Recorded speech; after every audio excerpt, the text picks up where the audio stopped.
The market's volatility continues. Stocks rallied yesterday after slumping in early trading, with the Dow Jones falling nearly 2% before recovering. Investors are weighing how aggressively the Federal Reserve, which is meeting this week, may raise interest rates.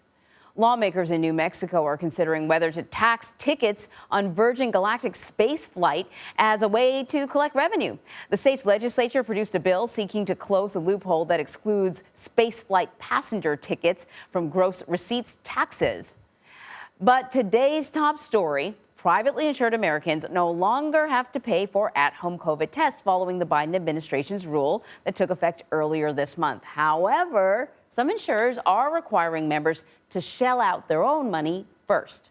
So MoneyWatch reporter Megan Cerullo is here to discuss with us, just to add another layer of confusion.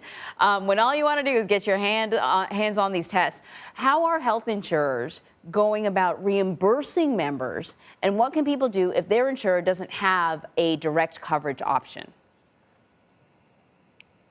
It depends. So some of these insurers have these network pharmacies where you can go to the pharmacy and get your test for free at the point of care. I went to CBS yesterday and I got my 2 tests, and it felt really good to walk out of there without having spent about $50, which is what they would have cost.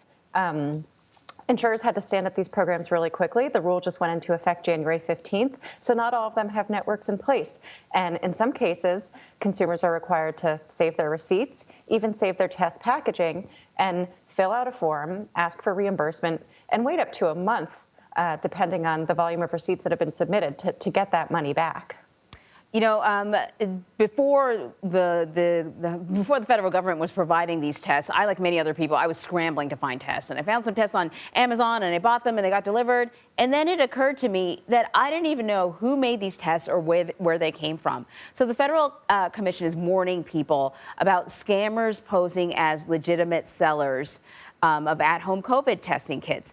What are some of the ways that people can make sure that they're actually purchasing a legitimate test that's going to work?